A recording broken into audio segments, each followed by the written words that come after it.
Oi pessoal, estamos aqui agora para a nossa última aula de botânica. A gente percorreu aí um caminho longo na história da evolução vegetal, na biodiversidade vegetal, agora estamos estudando as partes das plantas e agora a gente vai falar um pouquinho sobre as folhas. O que a gente tem para tratar aqui sobre as folhas de forma específica em termos de anatomia, de morfologia, mas de forma genérica, em termos de bioquímica e da fotossíntese, a gente só vai falar de parte dela, mas a gente vai estudar em bioquímica a fotossíntese com mais detalhes. Bom, as folhas, elas vão surgir, vão se originar de partes mais desenvolvidas, um pouquinho mais grossas ali, umas saliências, que a gente chama de primórdios foliares, que são o quê? São produzidos ali nos cantinhos onde a gente tem, nos cantinhos, nas pontinhas ali dos caules, onde a gente tem chamadas gemas caulinares, que são aqueles nozinhos ali na ponta do talinho, do caule ou de um ramo ali, de onde eu tenho atividade mitótica grande, de onde vai estar nascendo as folhas. A principal função das folhas é realizar a fotossíntese, como a gente já conhece. Mas a gente tem mais coisa para explorar aqui no conhecimento sobre as folhas, além da fotossíntese. Uma folha completa, ela tem diversas partes. Quais são elas? A gente vai ter a bainha, vou explicar parte por parte daqui a pouco, estou só apontando por enquanto. A gente tem a bainha, temos a estípula, temos o pecíolo, o limbo, a parte principal dela ali, e as nervuras. Como que a gente vai entender essas partes aqui? A bainha, ela é uma parte mais larga um pouquinho, que está ali no ponto onde a folha está se prendendo no caule, ou no ramo, né, que partiu do caule. Essa bainha ela vai ser mais reduzida ou até ausente em espécies de dicotiledôneas. Mas numa monocotiledônea, a bainha vai ser super desenvolvida que chega a abraçar o ramo ou o caule, tá bom? As estípulas, elas servem, na verdade, como uma proteção. Elas estão ali nas axilas, ali, onde está pertinho da gema, onde está nascendo a folha, e elas servem ali para proteger. São as estípulas. Elas podem ser mais desenvolvidas, parecendo até uma folhinha, ou menos desenvolvidas, dependendo da espécie. O pecíolo é o que a gente chama popularmente do talinho da folha. É o quê? É o que vai prender e sustentar a folha no caule e vai inserir a folha bem ali naquela região onde a gente tem as estípulas, a bainha, como a gente acabou de ver. E o limbo? O limbo é a parte principal da folha, a parabólica que está ali esperando para poder captar energia solar, captar o CO2 e realizar a fotossíntese. As folhas, elas podem ser completas ou incompletas, como eu citei. As completas têm todas essas partes que eu mostrei para vocês agora. E a gente tem as folhas incompletas. As incompletas vão variar de uma espécie para outra, partes que vão faltar.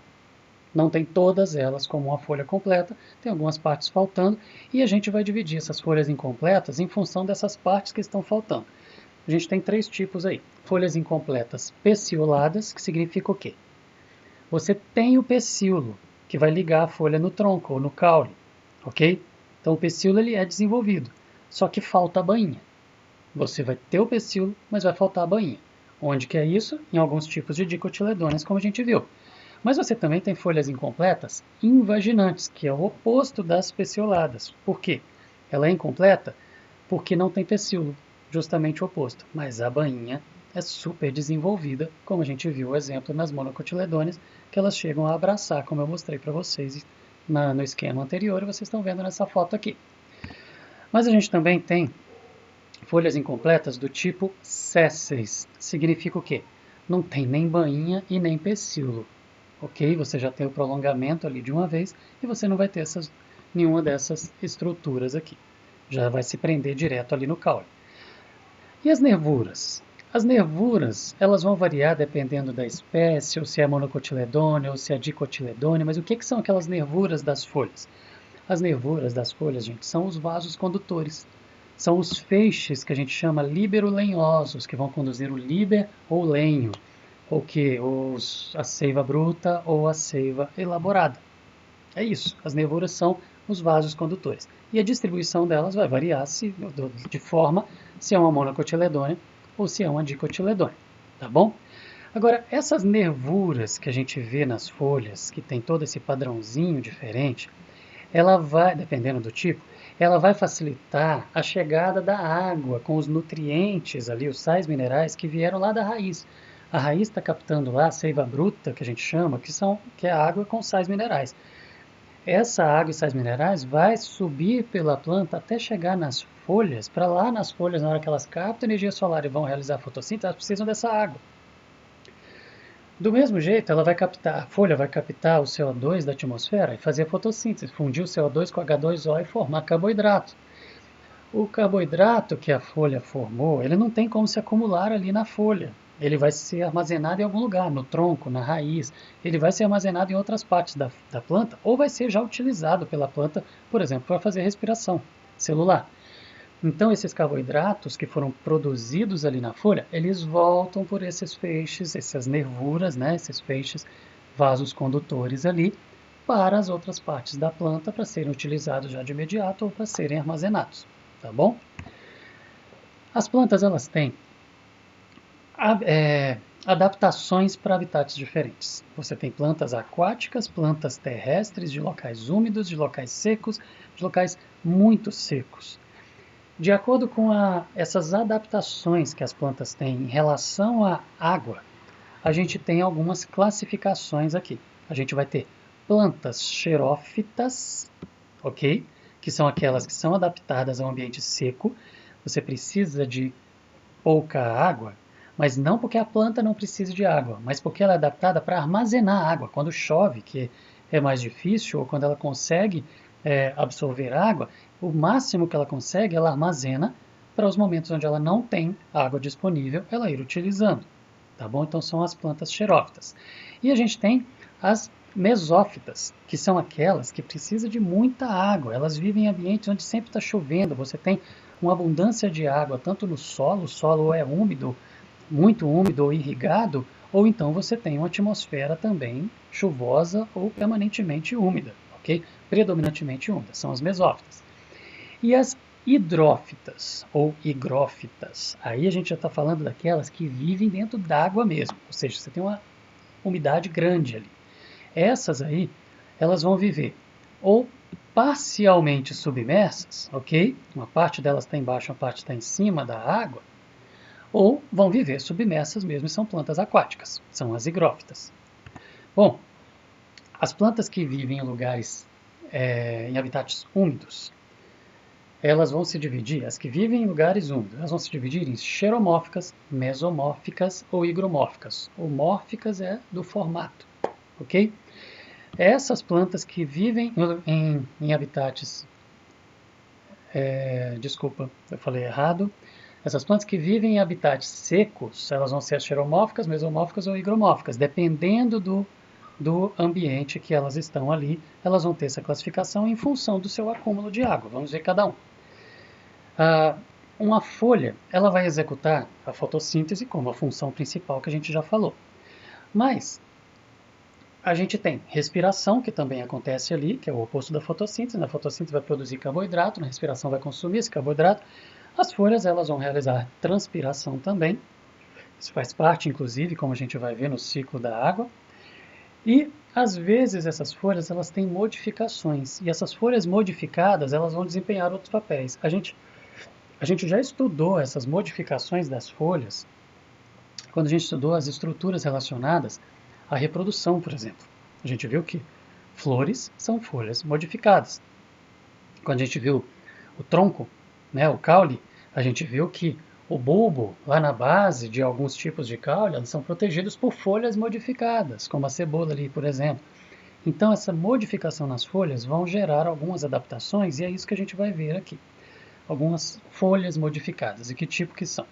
Primeiro, as folhas modificadas que têm a função de nutrição são do tipo cotilédones. O que é isso? Cotilédones são aquelas primeiras folhinhas que são produzidas pelas plantas. Elas estão relacionadas à nutrição da planta, por quê? Elas são fininhas, são arredondadas, mas elas podem ser uma só no caso de uma monocotiledônia, duas nas dicotiledôneas, várias no gimnosperma, por exemplo, mas elas são folhas modificadas para poder guardar material de reserva, que vai ser utilizado pela semente no início, ali pelo embrião, no início da germinação. Agora, a gente tem essas folhas modificadas que estão relacionadas à nutrição, que são aquelas folhas insetívoras, que são aquelas que têm adaptações para poder prender insetos para a planta se alimentar, tirar os nutrientes que ela precisa dali. Essas folhas são as folhas das chamadas plantas carnívoras. Como que elas são? A gente tem alguns gêneros aqui, alguns tipos de plantas carnívoras e folhas modificadas para a gente poder visualizar. Esse primeiro aqui, a gente tem o limbo. O limbo não é a parte principal lá da folha, que a princípio, no papel principal dela seria realizar a fotossíntese. Nessas folhas modificadas para poder capturar e tirar os nutrientes de insetos, o limbo delas, ao invés de estar ali aberto só para poder fazer fotossíntese, ele não tem esse papel. Ele tem tentáculos, como se fosse um animal. E esses tentáculos, nas pontas deles, eles produzem enzimas proteolíticas, como no sistema digestório de um animal. Enzimas que vão digerir proteína, ok? E esses tentáculos, eles se curvam quando o inseto toca ali, ó, no bulbo, quando o inseto se toca ali no limbo, esses tentáculos eles vão dobrar e encostar as pontinhas ali no inseto. E quando eles encostam, eles já começam a fazer a digestão, queimar e ali digerir proteínas ali no inseto. O inseto vai sendo queimado, vai sendo digerido aos poucos à medida que esse bulbo vai se dobrando, ok? E ele vai colocando essas pontas com essas enzimas produzidas ali que vão grudar ali no inseto e vão digerir o inseto. Então, na pontinha ele tem glândulas produzindo ali essas enzimas proteolíticas. Já esse outro gênero aqui, quando o inseto toca lá no limbo, os tentáculos eles vão se curvar totalmente, não simplesmente para poder dobrar e encostar as enzimas ali e queimarem o inseto e começar a digestão, mas eles se dobram totalmente ao ponto de prender, olha que eles fecham, como se fosse uma grade. Eles vão fechar o inseto ali dentro e aí depois aos poucos eles vão soltando as enzimas e digerindo para a planta sugar as proteínas que precisa ali, todos os nutrientes que precisa, os aminoácidos, tudo que ela precisa ali do inseto. Neste outro gênero, o que, que a gente tem? São as mais famosas plantas carnívoras, são as dionéas aqui. A gente tem um pecíolo alado, ok? Que é aquele pecíolo que ele é aberto, né? Parece que ele tem umas asinhas ali, e ele sustenta ali o limbo grande e aberto, que nas pontas deles eles vão ter pelos longos, mas eles são firmes. Quando o inseto toca ali no meio, ele vai fechar e esses pelos fecham como se fosse uma grade. Eles têm também a produção de enzimas proteolíticas para poder digerir. Então, são essas as mais famosas plantas carnívoras, porque parece uma boquinha mesmo, ou uma armadilha fechando ali sobre o animal ou inseto que ela vai se alimentar. Normalmente é inseto, mas dependendo do tamanho do animal, ela vai se aproveitar ali também e conseguir fazer a digestão, porque ela tem enzimas proteolíticas, ela vai digerir proteína, né? Então, quando o animal ou o inseto toca no limbo, ela se dobra. Quando ela dobra, os pelos se intercruzam. Quando eles cruzam, fica parecendo que eles são uma grade, prendem, eles são firmes, o animal não consegue sair, e aí as enzimas vão digerindo o animal lentamente ali dentro. Nesse outro gênero, a gente vai ter já a parte inicial da planta dilatada e fotossintetizante. Então parece uma folha, a folha, isso aqui tudo, esse conjunto inteiro é a folha. Só que ela tem uma parte inicial dilatada que faz fotossíntese e uma outra parte de baixo, estreita, mas curvada, como se ela fosse uma canequinha. Como se ela fosse ali um potinho, né, que é chamado de urna. E aí dentro dessa urna, na ponta dela, na entrada dela, tem pelos com glândulas, com enzimas também que vão queimar ali, que vão fazer a digestão de proteínas, só que virados para baixo. O inseto consegue entrar, o animalzinho pequeno, né, vai conseguir entrar. Mas quando ele for sair, ele vai tocar naqueles pelos e aquilo vai queimar, aquilo vai começar já a digestão e ele não vai conseguir sair e aos poucos ele vai sendo digerido ali dentro. Essa folha ela também faz o papel de proteger a urna para poder não entrar muita água numa chuva que vai acabar diluindo as enzimas que são produzidas ali. Dependendo do animal, você consegue jogar até digerir até um animal grande ali dentro, um mamífero, por exemplo, ali dentro, se for pequenininho, né? Bem maior do que um inseto, mas dependendo do tamanho do animal, ele vai poder cair ali e ser digerido pela planta, entre aspas, carnívora. Já nesse outro gênero, que é a Utricularia, o limbo ele vai se dobrar, só que ele vai se dobrar de uma forma que ele forma a urna quando dobra. Ele não é já uma urna dobrada como essa folha modificada aqui, mas quando ele se dobra, esse daqui é numa planta aquática, ele se dobra e forma o formato de uma urna, né, de um baúzinho, e fica ali até terminar a digestão, e aí depois ele volta a se abrir. Quando isso acontece, por exemplo, um microcrustáceo entrou ali dentro, ele vai fechar, como a gente vê na imagem. O microcrustáceo entrou, ele vai fechar. Quando ele fecha, a abertura ela vai ser travada por uma válvula. E o crustáceo não consegue sair e ela vai ficar dobrada até a digestão terminar. A gente tem aqui, então, isso em plantas aquáticas. E as folhas modificadas com proteção, com função de proteção, são aquelas que a gente já passou quando a gente estava vendo ali o caule. Lembram disso? São folhas que elas vão proteger, por exemplo, aqui, o bulbo ou gemas ali do caule. A cebola é o melhor exemplo para essas aqui, servem de proteção, tá bom? Outras que a gente tem, folhas modificadas, são as chamadas brácteas. Brácteas são o quê? Parecem pétalas, mas não são. São folhas que elas estão em volta protegendo as flores de fato. Mas quando a gente olha, dá a impressão de que aquilo faz o conjunto forma uma flor. Mas não é.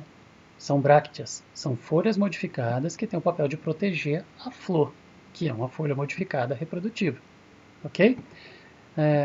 Quando a gente observa esses tipos de brácteas, como eu estou mostrando nessas fotos aqui, são mais fáceis da gente distinguir que é uma folha modificada e que não é exatamente a flor. Mas dependendo da flor, ela pode fechar totalmente o conjunto e a folha, desculpa, pode fechar no conjunto em volta da flor verdadeira, de forma que a flor ela fica parecendo, na verdade, a parte reprodutora da flor. E as brácteas ficam parecendo pétalas, ok? Dependendo, então, da espécie, a gente vai conseguir diferenciar, dependendo, ela pode confundir. Mas são folhas modificadas e não flores exatamente, mas são folhas que estão ali para proteger as flores. Algumas dessas brácteas, elas têm alguns nomes especiais dependendo da espécie e do formato delas. Por exemplo, as plantas chamadas gramíneas, que a gente está falando aí de trigo, por exemplo, as brácteas elas são pequenininhas. E elas são pequenininhas chamadas de glumas, ok? Elas são mais pequenas, mais espessas, no formato como se fosse um couro ali, mas elas tão pequenininhas ali, elas têm o nome de grumas, e se você for olhar as estruturas posteriores, elas vão ser parecidas com as brácteas ali, não tem grande modificação. Agora, quando você pega uma bráctea protegendo uma inflorescência, acontece aquilo que eu falei de você confundir com uma flor. O copo de leite, por exemplo, ele não é uma flor. O copo de leite é uma bráctea dobrada, ok? Onde essa bráctea dobrada, aqui de cor diferente inclusive, ela chama espata. No meio dela, o que a gente acha que é o pistilo, na verdade é uma inflorescência. Você tem um monte de mini florzinhas ali dentro. Então, uma bráctea grande protegendo a inflorescência e a gente chama de flor. A gente acredita que esse conjunto inteiro é uma flor, mas não é. E as folhas modificadas do tipo espinhos? Espinho, gente, espinho de planta é folha.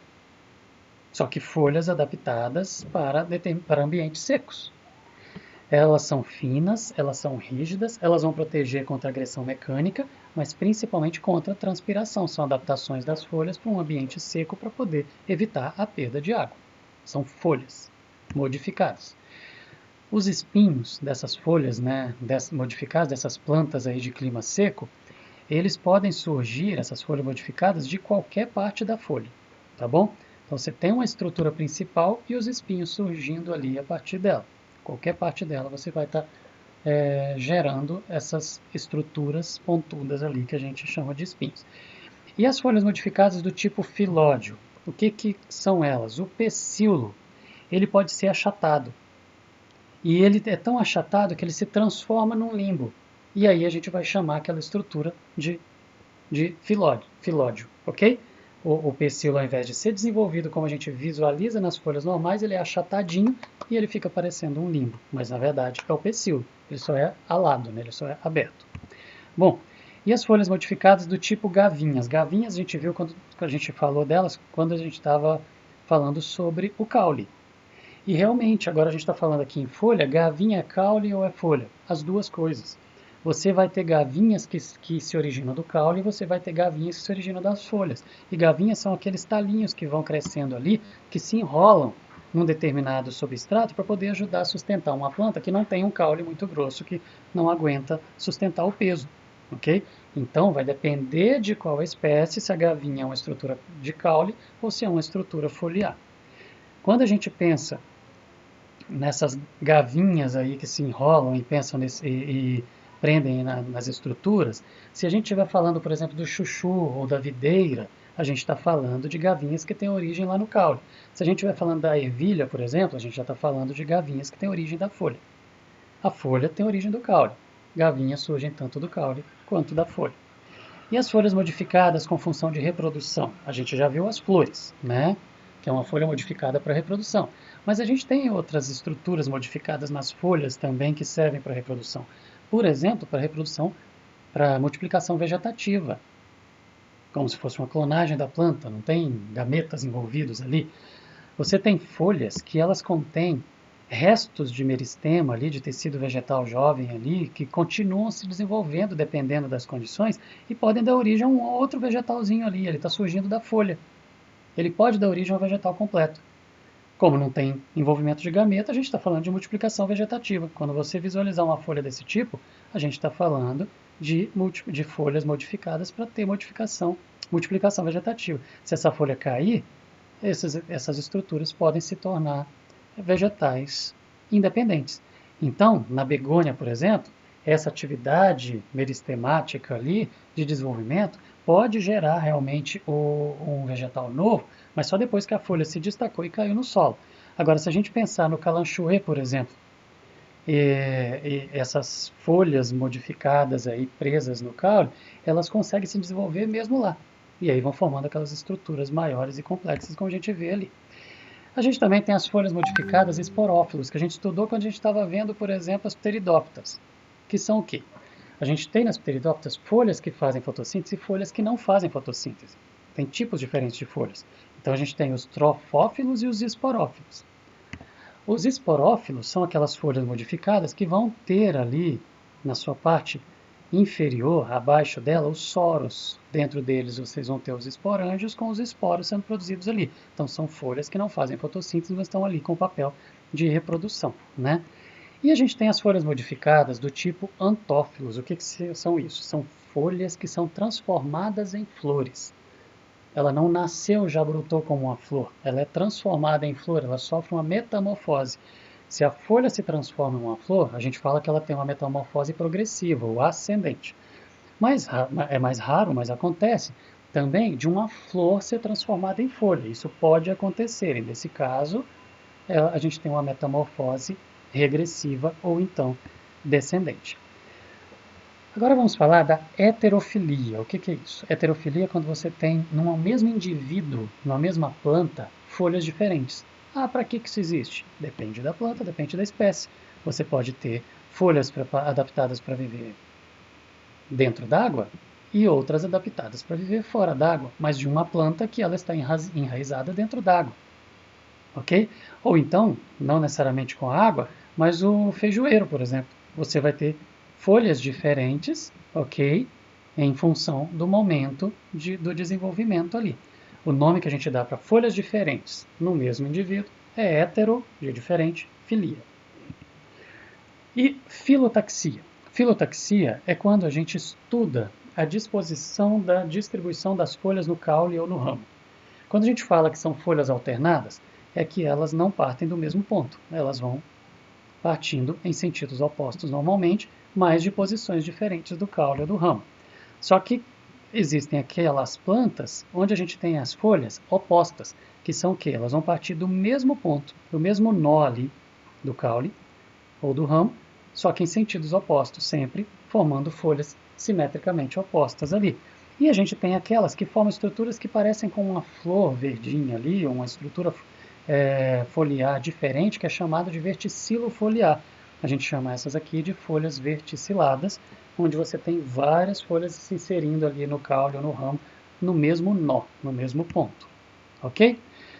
Sobre folhas, então, o que a gente tinha para poder tratar é isso. Mais específico, estudando fotossíntese, que é o papel principal da folha, a gente vai ver em bioquímica e não aqui em botânica. Então, gente, encerramos o assunto botânica. Espero que vocês tenham aprendido bastante e até breve, pessoal. Um abraço.